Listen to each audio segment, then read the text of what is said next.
Now, although we treat Excel as essentially a massive number cruncher, there's nothing to stop you from adding in some graphical images to help spice up those numbers and make them look much more attractive.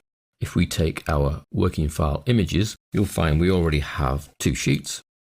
Images 1, which contains a car wrapped up with a bow, and Images 2, which contains 3 pieces of fruit. Now, if we want to add our own images, we do that from the Insert ribbon and Illustrations.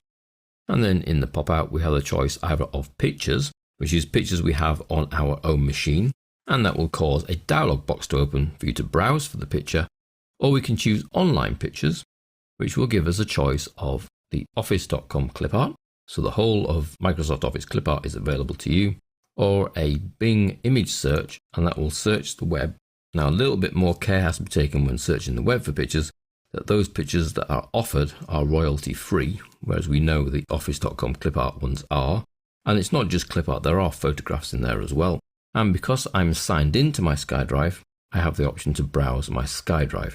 And that also adds in an extra option of being able to insert images from Flickr.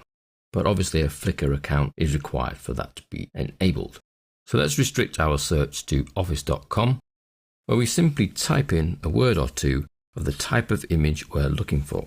So if we're looking for an image of a girl to go with our car, we simply type girl and press enter, and it does a search for girl, offering us many images, some photographs.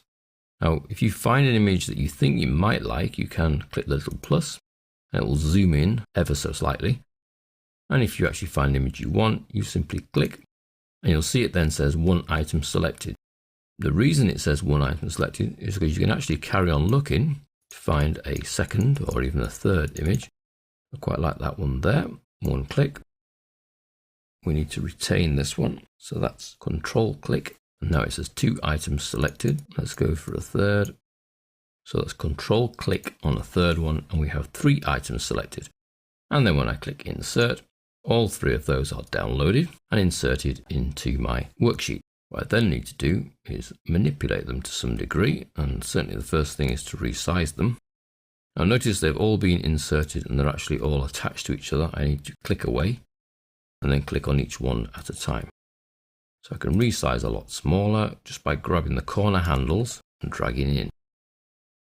If you don't use one of the corner handles and you try to use the horizontal or the vertical, you'll find that that skews the picture. So it then becomes out of proportion. Let's just undo that. Always stay in the corners, and then the picture stays in proportion. And then to move, it's anywhere really away from the handles, and you get a 4-headed arrow. You can click and hold on and then move the picture. Let's resize that one a lot smaller and place it over here. So that's how to add images. So we could do the same on Images 2.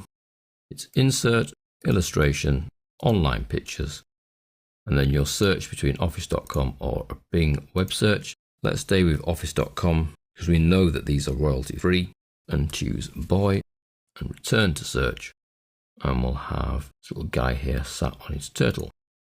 Insert, picture arrives. Again, it's too big for our uses, but we can resize. Always stay in the corner and the resize will stay in proportion.